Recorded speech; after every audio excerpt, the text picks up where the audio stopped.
E aí, gente, como é que vocês estão? Tudo certo? Tá, nesse vídeo a gente vai fazer então nossos indicadores. Só que antes da gente começar a fazer nossos indicadores de desempenho, precisamos baixar, criar, na verdade, outro relatório que a gente vai precisar depois para o nosso ET2.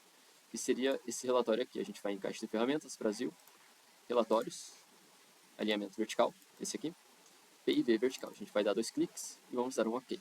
Ele vai criar o nosso relatório. No meu caso, eu já criei ele aqui. E quando vocês criarem, provavelmente vai vir desconfigurado essas inclinações. Ele vai vir dessa forma aqui, ó.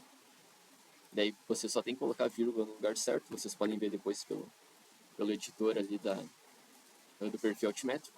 Mas seria só colocar vírgula aqui no lugar certo e ele vai ficar correto, como está no projeto. Ok.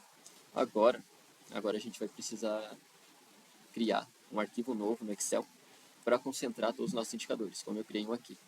É só fazer um arquivo novo e daí aqui a gente só vai criando novas planilhas depois para fazer nossos indicadores. Primeiro vai ser o nosso ET1. E agora vamos ver o que seria o nosso ET1, né? Abrindo então o nosso termo de referência, a gente tem aqui que o ET1 seria o acréscimo sobre a diretriz. Ele é calculado então tendo a extensão total da nossa ferrovia dividida pela diretriz. Isso tudo menos 1 vezes 100. Tá, vamos lá então para o nosso arquivo. O que a gente vai precisar então? A gente vai precisar da extensão total. Isso, em metros.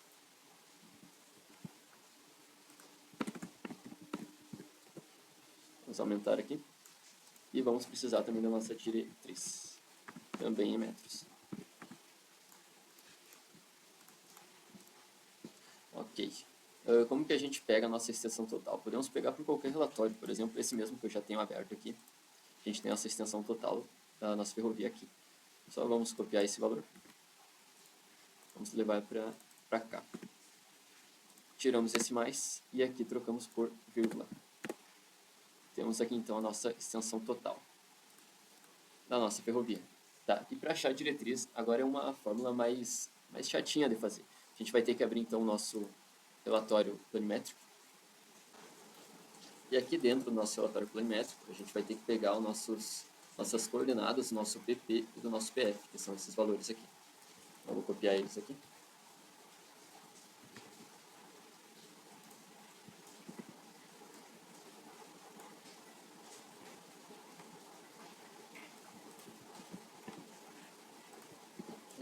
Sendo esse aqui o nosso PP e o nosso PF.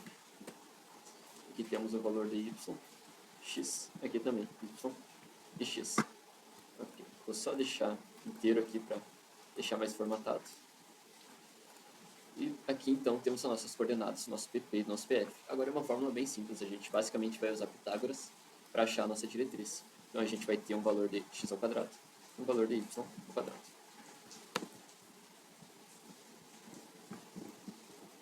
Bom, como que a gente vai calcular? Antes da gente fazer isso, só temos que colocar uma vírgula antes dos 3 últimos dígitos aqui, para ele dar o nosso valor em metros, senão ele vai errar no cálculo e vai dar um valor muito alto.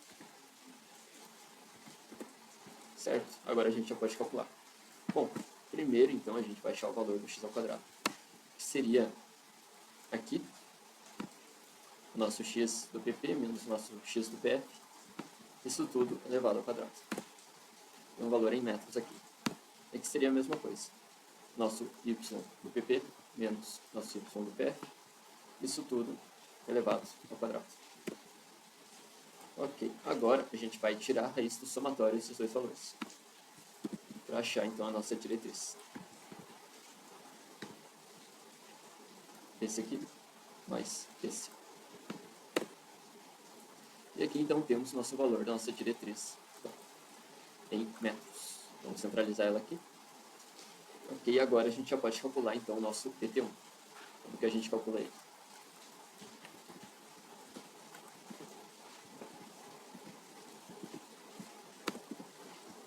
Bom, pela fórmula então, nosso ET1 seria o valor da nossa extensão total, dividida pela nossa diretriz, isso tudo subtraindo com 1 e multiplicando por 100, para dar um valor em porcentagem. Aqui podemos deixar só duas casas depois da vírgula, porque é porcentagem. E aqui colocamos por cento. Certo, acabamos de encontrar então aqui o nosso ET1. Agora a gente já pode calcular o nosso ET2. Então vamos colocar aqui uma nova planilha. Vamos nomear aqui para ET2. Certo, mas o que seria o nosso ET2? Vamos ver ali o nosso termo de referência. A gente tem aqui que o ET2 seria a porcentagem de atividades anômalas, ou seja, é o somatório dos aclives e dos declives dividido pela extensão total, multiplicado por 100, mas são só os aclives e declives que estão com a inclinação acima da norma. Então, vamos lá, vamos abrir aquele nosso relatório que a gente tirou agora há pouco, e temos que pela norma, a inclinação que a gente utilizou aqui como parâmetro foi de 1,5%. Tá. E como a gente pode ver aqui, não tem nenhuma inclinação acima disso, ou seja, o nosso ET2 é de 0%. Vamos colocar aqui. Isso.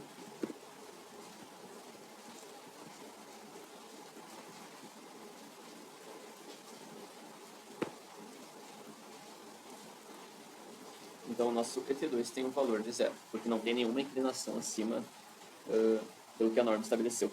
Mas caso vocês tivessem alguma inclinação que fosse acima da norma, teria que ver o comprimento que tem em rampa, somar todos os comprimentos das inclinações que estão acima da norma e dividir pela extensão total. E depois disso, só multiplicar por 100 para dar um valor em porcentagem.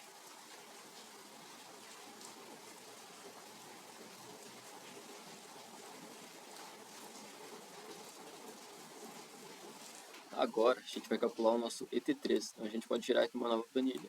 Nomear para ET3. Ok, vamos ver o nosso termo de referência. O que seria o nosso ET3? É as interferências por quilômetro. Ou seja, ele pega todas as interferências que a gente já fez, se eu não me engano, acho que era no vídeo 8, naquela tabela que a gente tirou, e faz um cálculo, e assim o nosso ET3 vai dar um valor de unidade de interferência por quilômetro. E ele tem que ser o menor possível. Então vamos lá. Primeira coisa, a gente vai precisar dessa nossa tabela que a gente fez, acho que era no vídeo 8, isso, no vídeo 8. A gente vai copiar ela inteira. Selecionamos aqui em cima, Ctrl C. Agora vamos na nossa tabela aqui do ET3, selecionamos aqui e Ctrl V.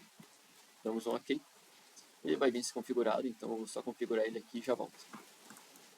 A princípio eu fiz os ajustes mais importantes aqui, só deixei maior algumas colunas para a gente poder visualizar melhor. Aqui tem todas as nossas interferências, então de córrego, construção existente, estradas e mata nativa. A gente vai ver as matas nativas mais aqui para baixo. E bom, agora a gente vai ter que fazer, primeiro a gente tem que fazer uma substituição aqui das estacas para deixar elas em metros. Então a gente vai selecionar tudo aqui, ir em localizar, substituir. Aqui a gente vai localizar o mais e vamos substituir por nada. É só clicar aqui em substituir tudo. Ok, ele vai tirar todos os mais e vai deixar todas as estacas em metros. Agora a gente fecha. Agora a gente precisa criar uma nova coluna aqui, que seria a diferença das estacas de mata nativa.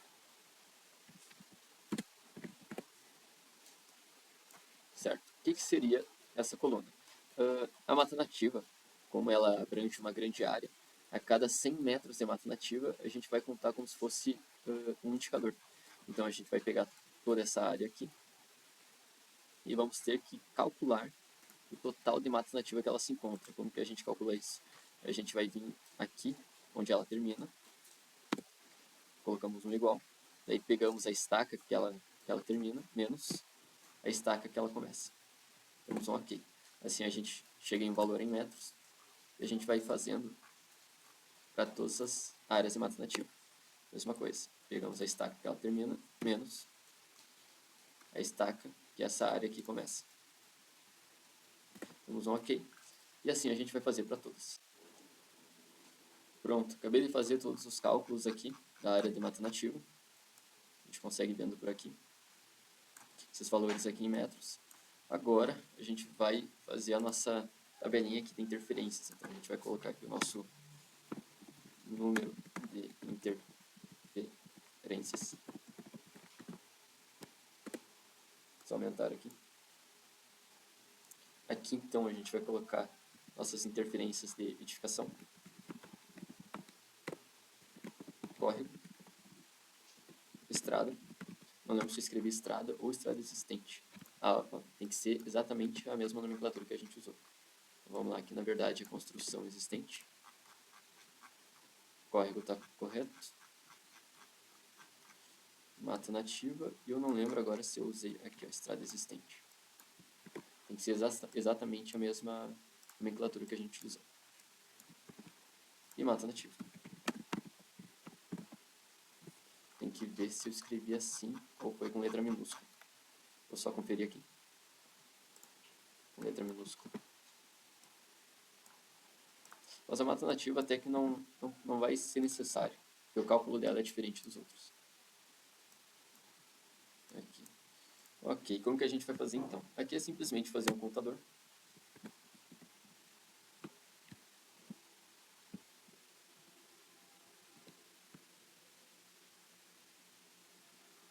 Aqui a gente vai colocar um cont C. Vamos selecionar o intervalo aqui, que seria toda a coluna de interferências. Ponto e vírgula. E vamos selecionar essa célula aqui. Fechamos, damos um OK. E aqui ele vai fazer toda a contagem. A gente só puxa ele aqui para baixo e vai contar todas as interferências. Agora da mata nativa, o contador dela é um pouco diferente. A gente vai fazer uma soma de toda essa coluna até o final.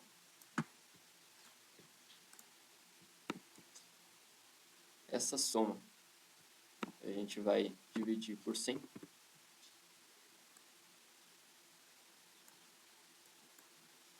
E ela vai dar um número quebrado. Então a gente vai ter que arredondar para cima. Deixa eu ver se eu lembro do comando. É arredondar para cima. Isso. Daí vai ser esse valor aqui. E aqui colocar 0.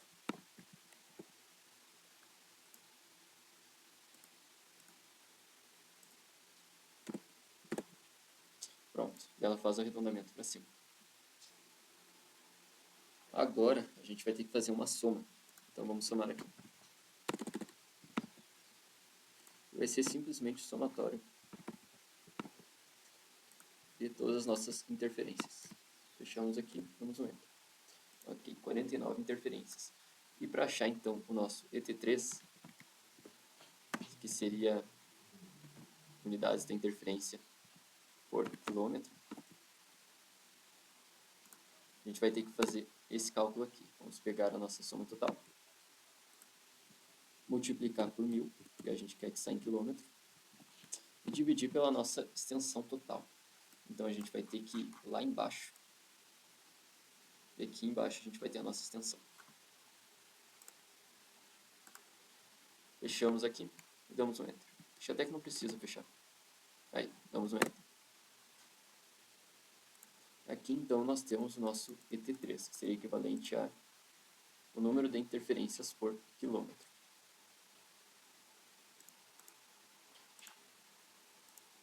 Bom, acredito que seria isso. Com isso a gente fez nossos 3 indicadores.